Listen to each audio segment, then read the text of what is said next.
Just as we arrived at the cemetery, the clouds opened up, unleashing a torrent of rain. The blue sky was gone, painted over by a steely, unforgiving gray. Looking around, I saw that there were others paying their respects at different plots. Like Karzeda, they probably lost loved ones to the storm.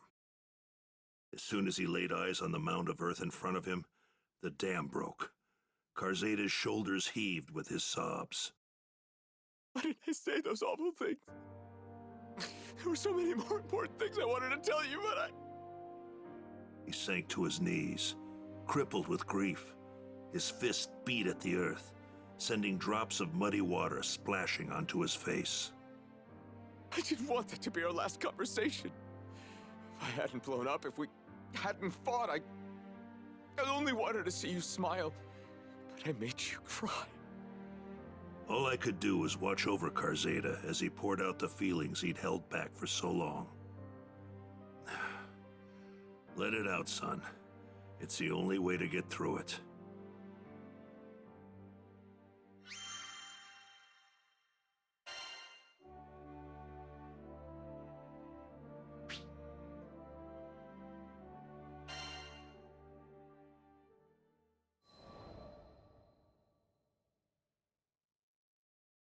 After the visit, we made our way to a tavern.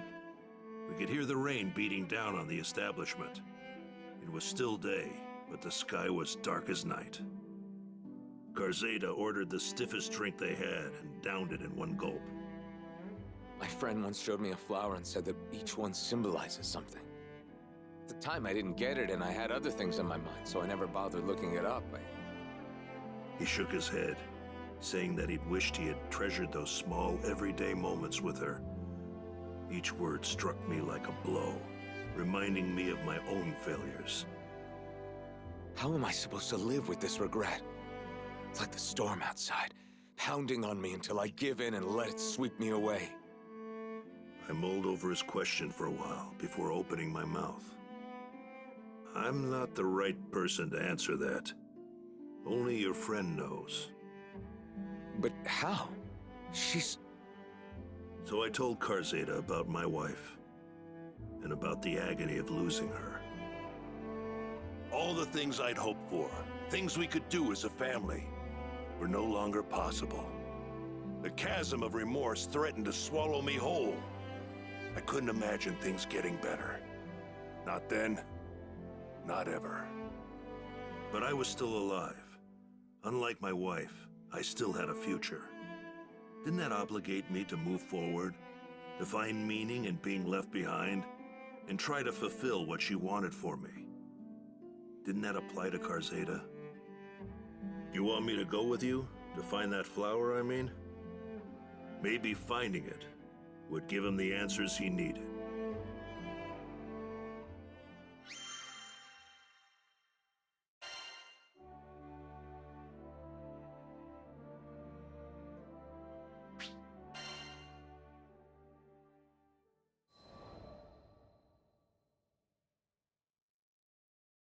Do you think we can find the flower? That sounds like a good idea. Karzeda spoke haltingly, as if remembering the times he shared with his beloved friend.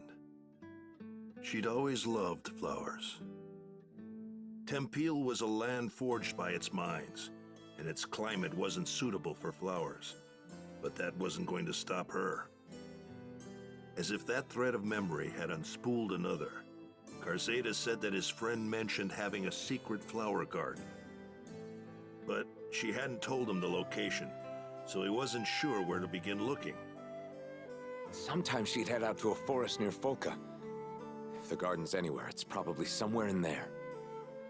It might be a long shot, but that doesn't mean we shouldn't try. I drained the last of my glass. We stepped out of the tavern. The rain had stopped. The air was humid, but the sun was a welcome sight after the rain. I squinted up at the brilliant blue sky. There, arcing over the forest, was a large rainbow.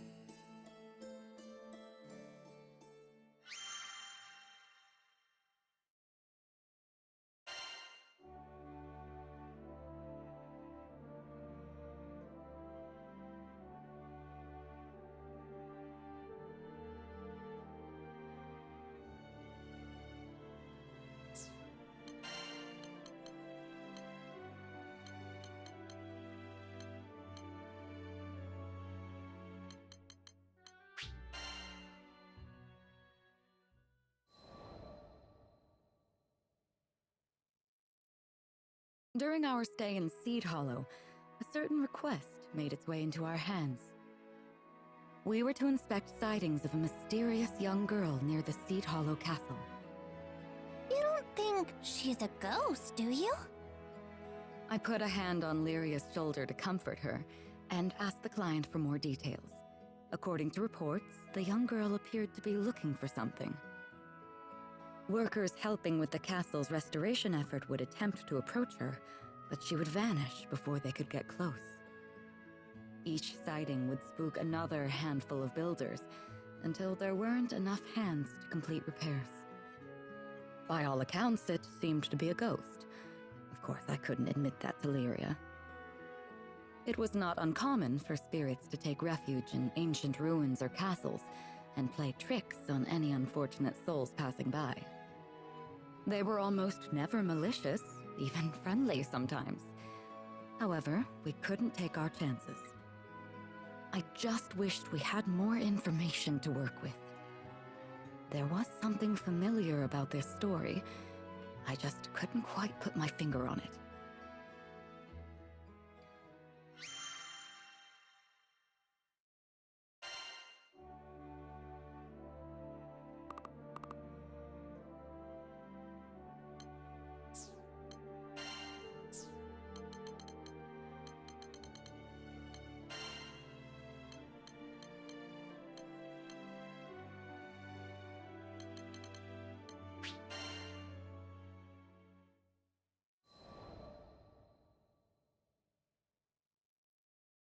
I was born in a snow-laden hamlet, peopled by Harvins, small folk more accustomed to the plow than the sword.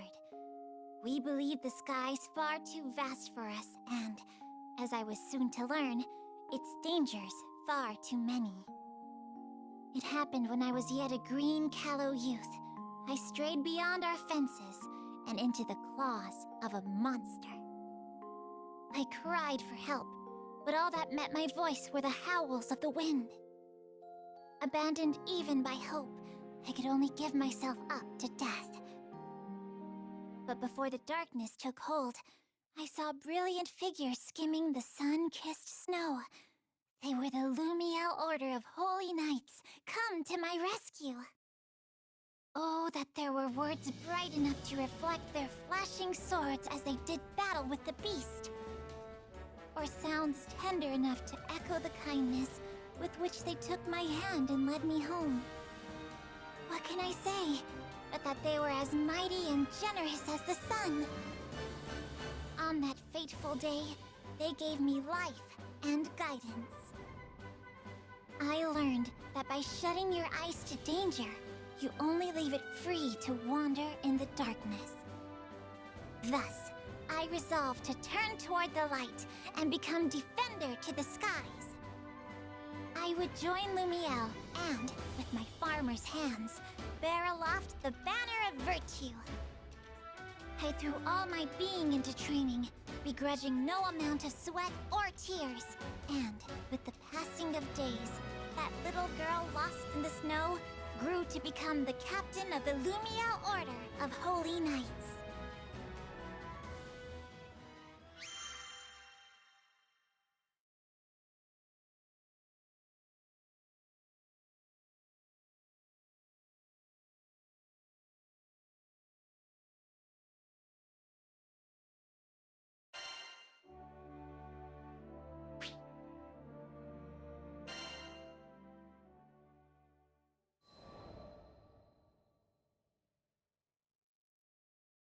As captain of an Order of Knights, I was faced with a colossal problem. And that was my small stature. No one had ever heard of a Harvin leading a charge, what with our stout legs and poor reach. Now that I lived among drafts and humans, I would have to develop a style of combat that would turn my size, if I may so phrase it, into a matter of little importance.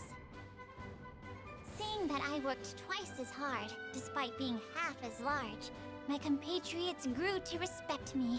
When I was appointed captain, their very heartstrings thrummed with joy. But even the brightest diamond has its flaws. Within Lumiel's proud walls, there were some that scoffed to behold a Harvan captain of their knights. For my part, I cared not what was said of me. However, I would not stand to have the good names of my comrades dragged through the mud. We are an august and redoubted order, and I'd rise up to that image by any means necessary. Thus began my days of height exercises, stretching devices, and miraculous concoctions. Not all came from reputable sources, but I took a tactical approach.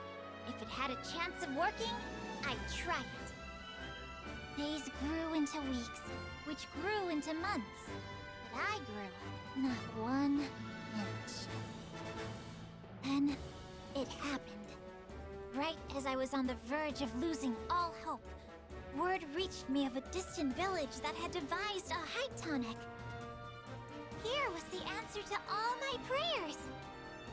With expectation lending a spring to my step, I slipped from my quarters and set out on my quest.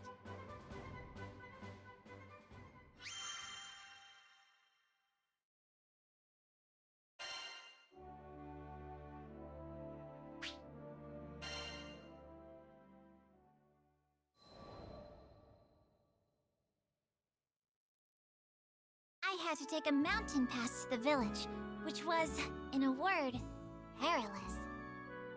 Of course, I refer not to the countless monsters and bandits, whom I took down with ease. It was the tall steps and great boulders, insurmountable obstacles for a Harvan. I was forced to return to the foothills where, through Lady Sierra Carte, I sent out a dispatch for help. That was how I met the captain and crew of the Grand Cipher. With their aid, I reached the village without further incident, only to have my dreams utterly crushed. It turned out that this magic tonic was merely your average growth stimulant, designed to help a budding youth blossom to a seemly height. It could do little for a woman like me, already in the prime of her life. Thus, all my best efforts were dashed to foam. For the first and only time in my life, I cursed fate for cutting me out of so short a cloth. However, it was within the depths of despair that I would find new hope. The crew of the Grand Cipher was bound for Estalucia, which is said to be an island of miracles. Could not some power there give me what I seek? With newfound resolve, I was determined to accompany the captain to the end of the skies. Needless to say, it pained me to take leave of the Lumiel Order. I still remember the look of surprise on former Officer Bautorda's face when I told him of my resolution. But in the end, he expressed his admiration for me and my quest to become the very figure of virtue. Lady Bridget and Lady Cordelia also gave me their blessings. Oh, there are no words to express how grateful I am to my kind comrades. I dream of the day I can return to them with my head held high, and its crown measuring many feet taller, being, at long last, in both body and spirit, the captain they deserve. Such are my thoughts as I peer out over the railings of the Grand Cipher onto boundless, majestic skies.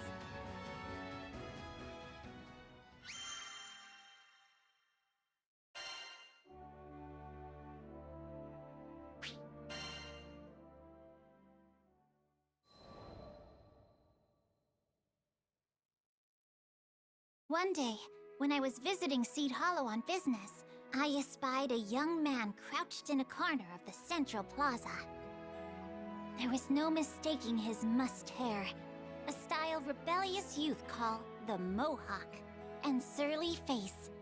Here was Sir Soupstock, helmsman of the family Zothba. Is something the matter? The lad met my inquiry with a scowl. The hell are you looking at? Beat it, kid. Wait, hold on a sec.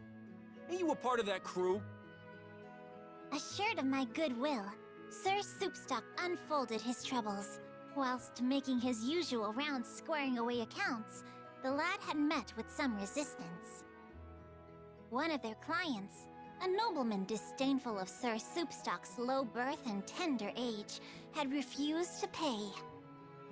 I'm an officer too, you know. Got my own grunts working under me, good people. But we're dealing with the real frilly-pants, blue-blooded noble here. Any attempt to rough him up, and it's straight to the slammer. 'Twas a treacherous path, Sir Soupstock added. A single misstep, and it was his reputation in the mud. Hearing this, my heart went out to him, for I knew what it was like to feel green and small, with judging eyes upon me. I offered him my aid. I appreciate the thought, but no offense. You look like a kid. If I bring you on my rounds, they're gonna change my name from Soupstock to Laughingstock. At that moment, a servant arrived, bearing a message from the nobleman in question. It read, "I've decided to pay. Meet me at the following location." This whole affair was starting to smell ranker than a goblin's breath. He could just as easily have sent money with the servant. Why go through the trouble of arranging yet another meeting? There was mischief afoot, and I resolved to accompany Sir Soupstock to stop it in its tracks.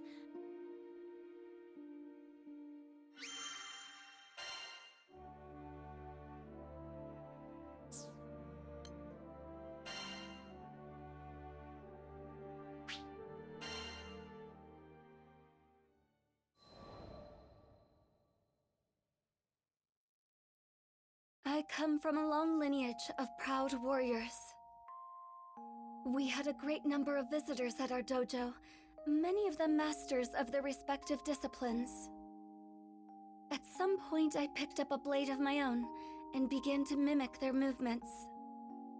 Back then, I enjoyed the training for what it was, valuing the journey over the destination.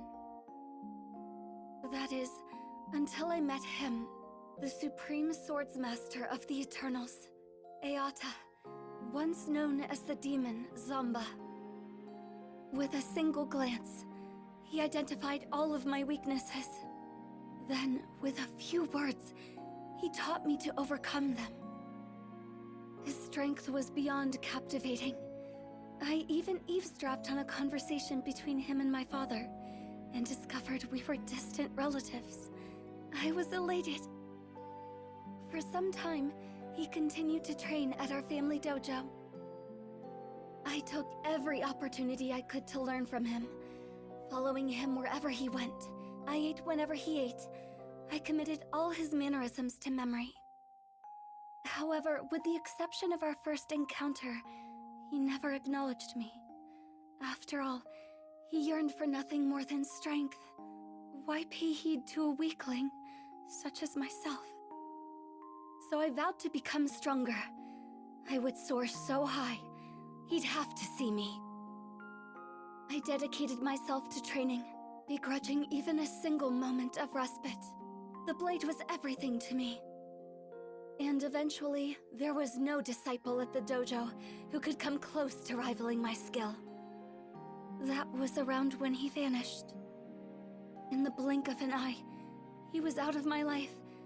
He spoke not another word to me, nor called me by name.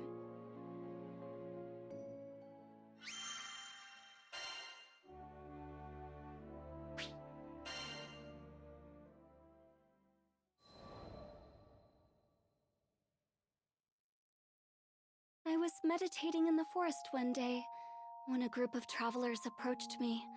I didn't know them, but they were the captain and the crew of the Grand Cipher, and my future. Initially, I thought they were lost and had come to ask for directions. I was only half correct. They were seeking guidance, but not out of the woods. They wanted to learn martial arts from me. I shook my head. I was no master, only a chrysalis struggling to break free of my own shell.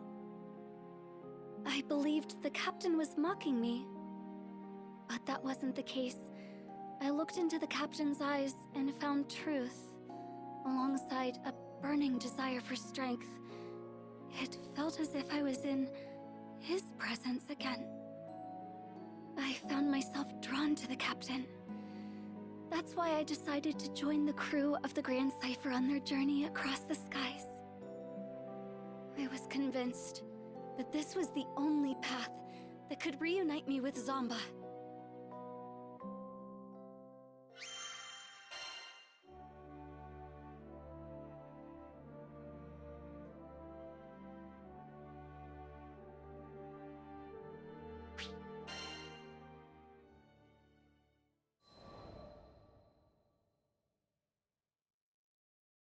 One day, I encountered an adorable Harvan girl at a local market. I'd already finished my shopping, so I decided to accompany her to a nearby cafe for tea and conversation. Upon parting, I asked for her name. She proudly introduced herself as Fief, one of the 10 Eternals. I had heard that Zomba once cared for a child of the same name. A jealousy brewed within me that I hadn't felt before. Zanba had taken notice of her, yet he never once acknowledged me during our time together. My inner peace had been shattered. I retreated to the mountains and started my training anew. But the more I tried to find direction, the more I realized how lost I truly was. It was Lyria and the captain who brought me back. They appreciated me for who I was. Nothing more, nothing less. Perhaps I too could learn to love the living, breathing me, and not a ghost of the future. That thought filled me with so much contentment. I was ready to give up on chasing Zomba. But the universe works in strange ways. As soon as I was about to let go, Fief helped bring me and Zomba together again. It was then I finally put into words how I felt. I spoke about how I wanted him to acknowledge me, to call my name. He listened quietly, and for what I felt was the first time, truly saw me. But I had yet to see and love myself. As part of my quest for self-discovery, I crossed blades with Zomba. No, Eata. We fought for days. He no longer believed I was a weakling. After our battle, we visited the tea shop, and it was there that he first addressed me by name. Never had tea and cake tasted so sweet to me. Now, with nothing holding me back, I am free to soar toward ever greater heights with my beloved companions on the Grand Cipher.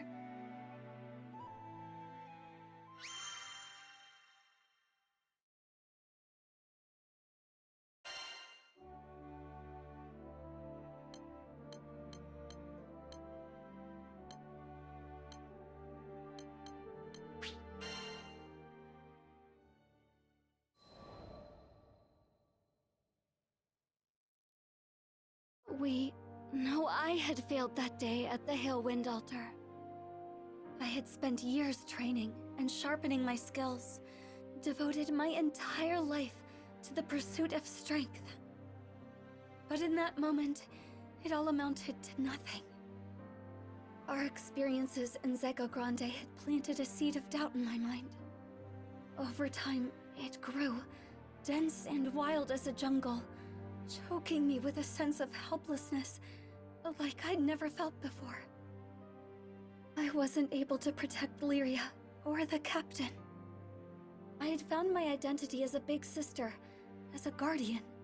But now that I'd failed, who was I? I thought about resuming my training, but I couldn't afford to isolate myself like that. What if something were to happen while I was away? Then, the solution came to me. Whenever the captain was about to take on a dangerous mission, I would complete it first. That way, I could train myself and protect the crew in one fell swoop. I was too blind to see that despair had clipped my wings and chained me once again to the past.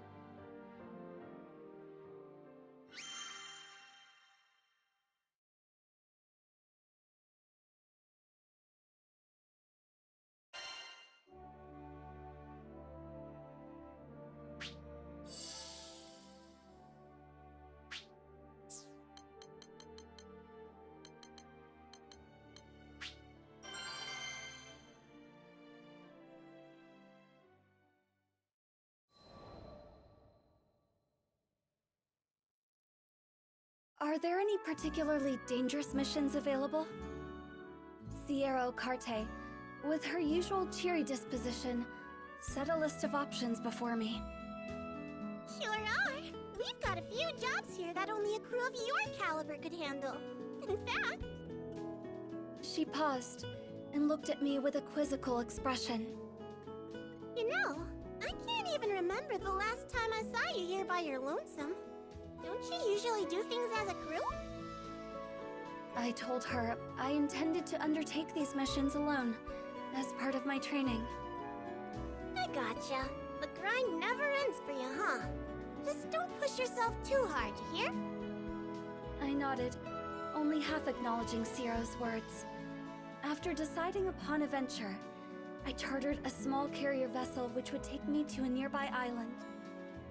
As the ship was tossed about the turbulent winds, I closed my eyes and looked for peace within. This is for their sake, as well as mine.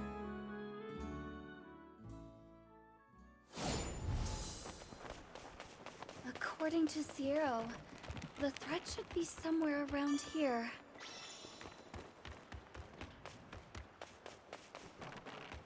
I sense great evil. Just a little farther.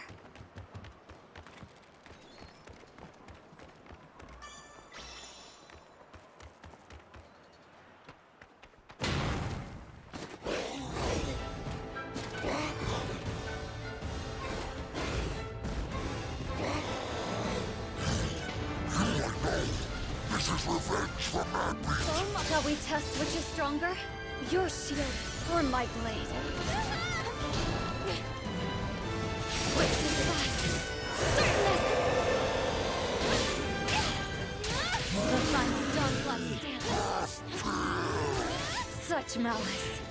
You cannot be allowed to live. Wind and the... You're right. They've been lost to anger. Crescent moon. Once more.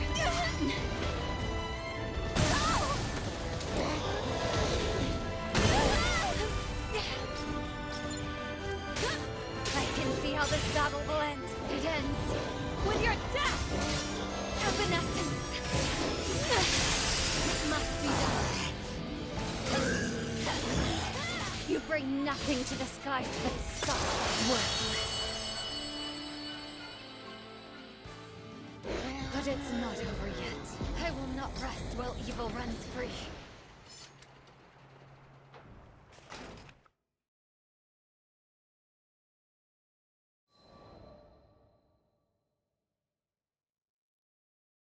Do you not have anything more dangerous? I made quick work of the mission and returned at once to Sierra. She seemed taken aback when I demanded more work, but I was determined. If someone had to risk their life, better me than the captain. The crew didn't have to know. They would be kept free from worry and danger, while I grew stronger. I was so absorbed in my thoughts, I'd failed to notice how Sierra's eyes grew ever more clouded with worry.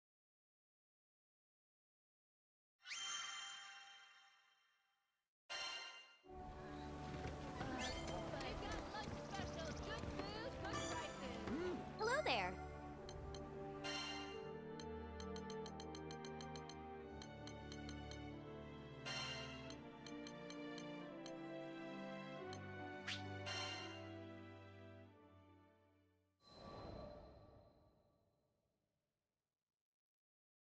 I continued to take one treacherous job after another.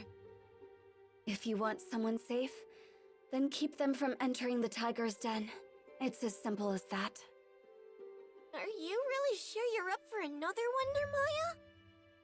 Sierra worried for me, but there was no turning back now. My labor had bore fruit. The rest of the crew was beginning to look healthier, better rested. They returned earlier from missions, bearing fewer injuries.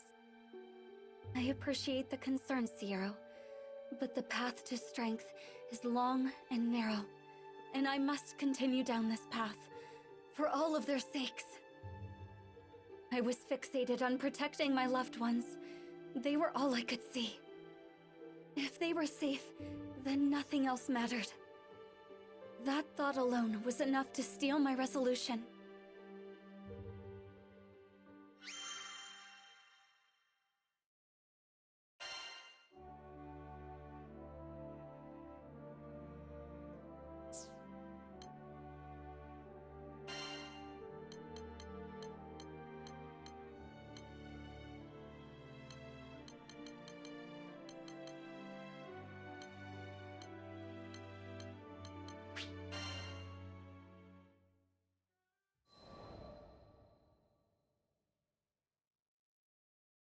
Zega Grande Skydom.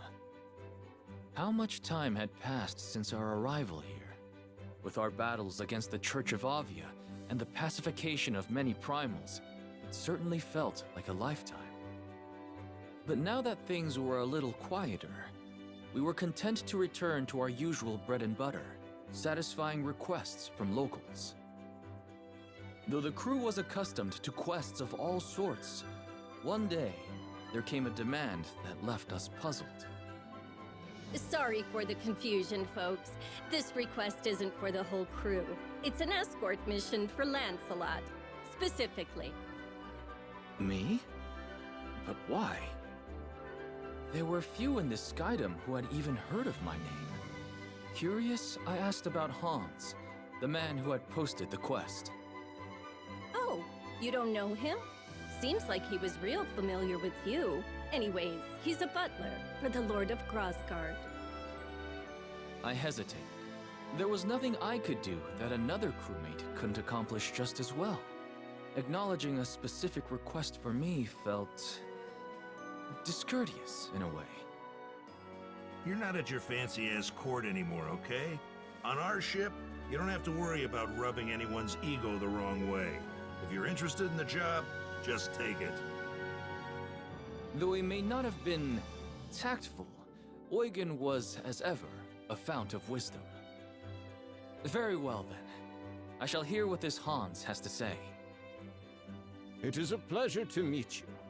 I am Hans, butler to his lordship. The next day, an elderly man ambled onto the Grand Cipher, leaning heavily on his cane. But looking into his eyes, I sensed deep wisdom and a sharp mind. The pleasure is mine. I am Lancelot, a Skyfarer. Forgive me for not accepting your request at once, but I would like more details before returning an answer. Yes, well, his lordship Ludwin is in need of an escort. Hans explained. Ludwin was a lord of Grosgard, and he was looking for a mythical sword passed down through his family for generations. So far, his search had led them to a snowy peak, but nearby monsters made the trip too dangerous to risk without protection. Does your lord not employ a personal guard? He does, but as this quest is for personal gain, he believes that commanding their service would be an abuse of power. However, the lords of Grosgard have never been gifted in the martial arts, so if we head to the mountains without a decent sword arm, tragedy will surely befall us. But what led you to seek my sword arm specifically? Well, we knew we needed a highly experienced Skyfarer. The mission is dangerous, far too dangerous for any amateur. But perhaps more importantly, his lordship is quite the fan of yours, Sir Lancelot. A fan? My voice cracked in surprise. Yes, you are known as a knight exemplar, talented in both combat and scholarship. How fortunate that this very same Lancelot would come to our land and proffer his services. Whatever accounts you've heard of me were surely exaggerated. And so humble. Lord Ludwin will be overjoyed when he hears that we've secured your aid. The Honorable Sir Lancelot to protect us. What could be better? So, will you accept? Though this idolatry did not sit well with me, I could see no reason to refuse. From what I'd heard, Ludwin seemed an honorable man. Besides, there was much a Lord of this Skydom could teach me. Very well. On behalf of our crew, I accept your request.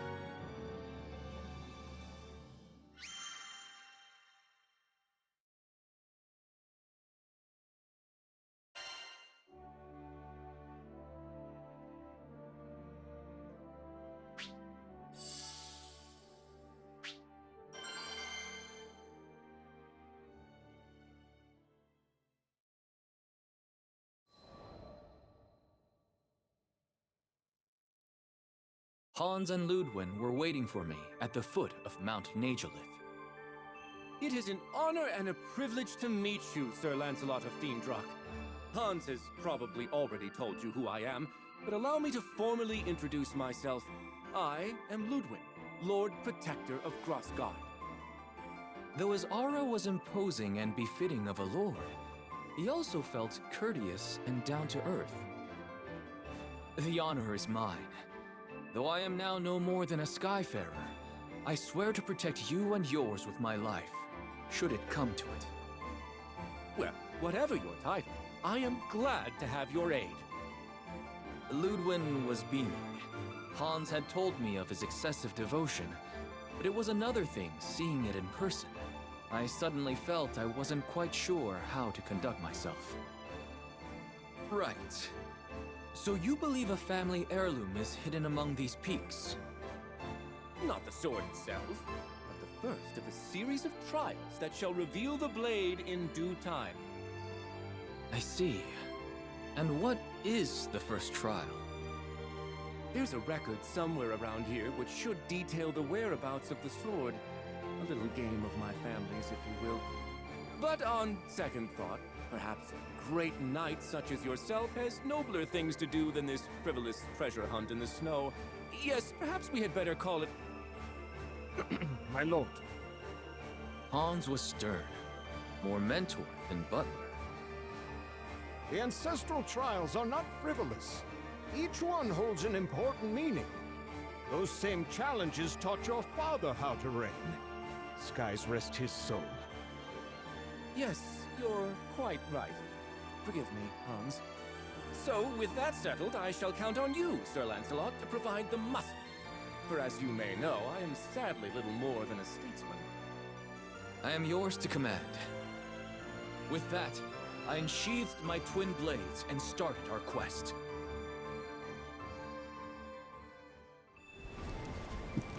We go into the Viper's Nest. Take care.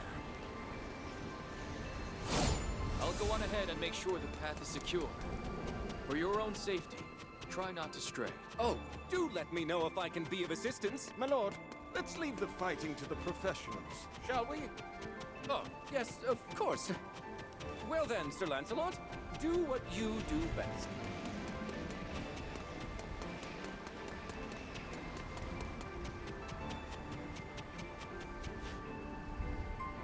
The bridge is down! Now what will we do? Let's search for another path. This mountain is vast. I doubt this is the only trail. That looks like a way forward. The footing seems a bit treacherous. Please watch your step.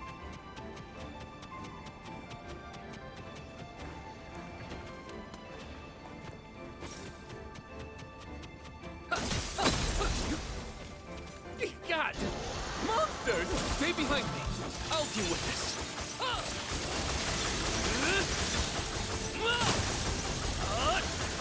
Fall!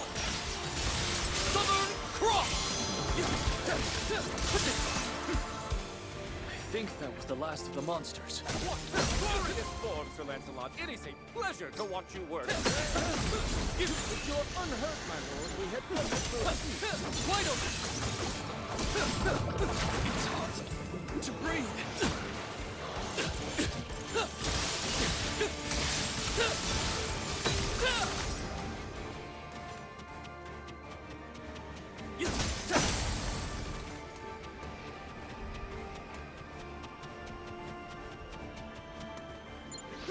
Lots of these ranged pop-doodles. Do be careful, Sir Lancelot. Don't worry. I'll close that distance in a heartbeat.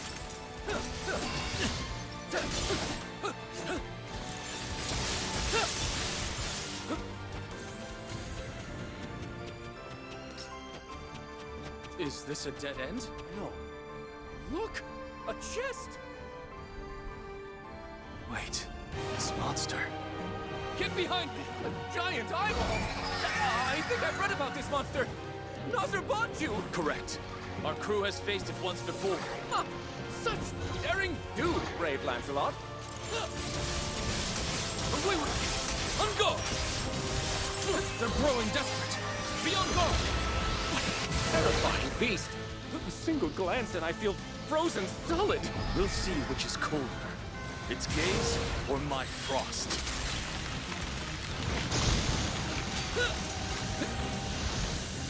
What?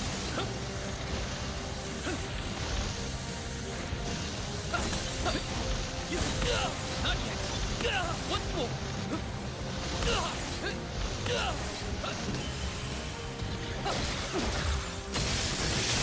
Understood.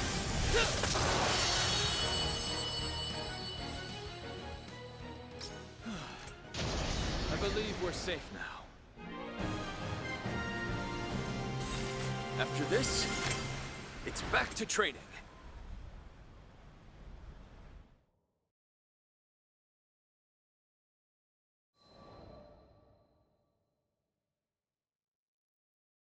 Impressive! The Twin Fang prodigy does not disappoint. Thank you, my lord. I hadn't done much during our climb, so the praise caught me unawares. Shall we check this chest? It could contain the record you seek. Yes? Let's see what she's holding. The young lord opened the box. A rather dry affair, as we already knew what to expect. And here it is! In his hands, he held a flaking tome, its pages warped and yellowed by age. This takes me back. Once upon a winter, I sought out that very book with Ludwin's father. And now it's been passed to me. But this... As Ludwin flitted through the pages, his face twisted into expressions of greater and greater perplexity. I can't read this at all! Is this some sort of code? I suppressed the urge to take a glance myself. My duty was to protect, not translate. In the end, it was Hans who broke the silence. If it pleases his lordship, shall I offer a hint? Ludwin shook his head. No, this is a trial that I must conquer myself. And on that note, I believe you are dismissed, Sir Lancelot. I thank you for your services today, and payment will be made forthwith. Understood. If ever you need my help again, do not hesitate to call. Thus, my private escort mission ended without much fanfare. And yet, I had a feeling that our paths would cross once again. At least, I hoped that they would. There was something about Ludwin. His earnestness, perhaps, and his love for his comrades that resonated with me.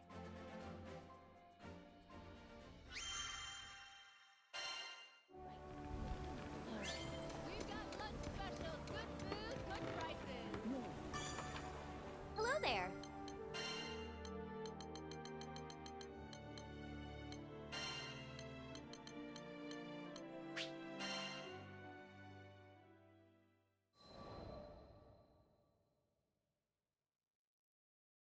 My premonition proved correct.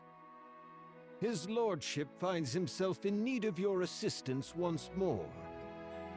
Hans's voice was almost apologetic.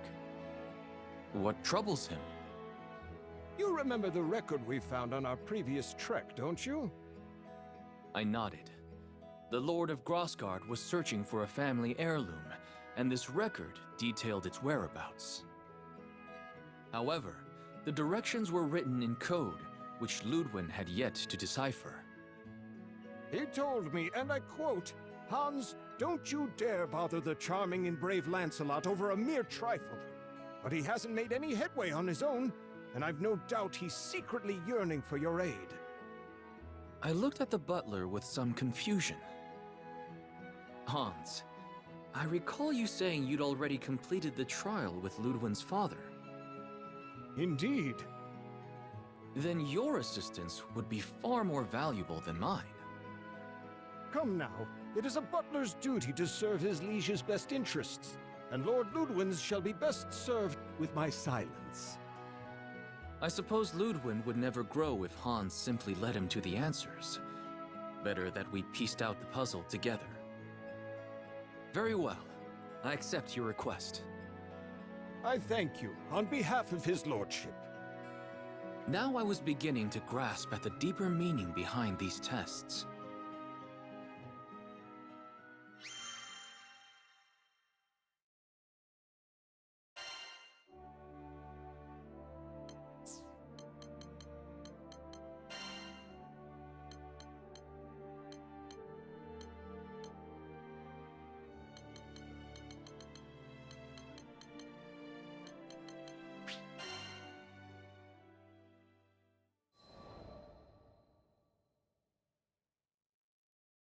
My dream is to become a hero.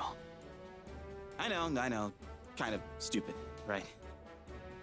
I get that you can't just snap your fingers and poof, you're in a cape with your first initial plastered over your chest.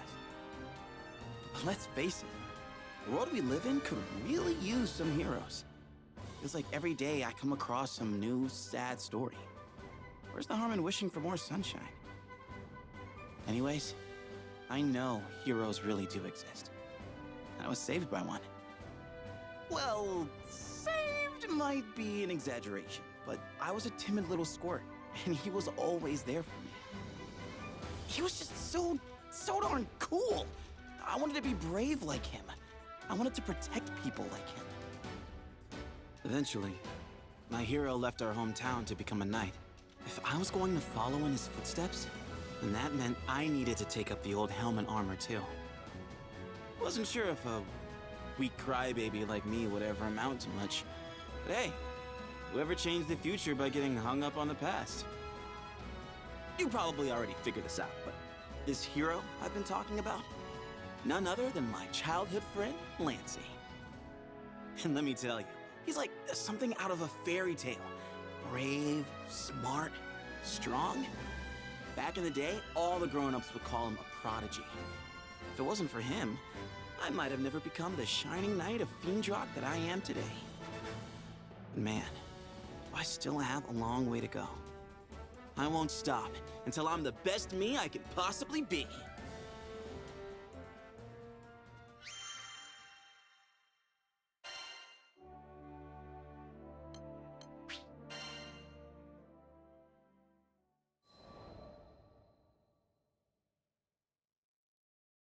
Here's a story from way before I became vice captain of the White Dragons.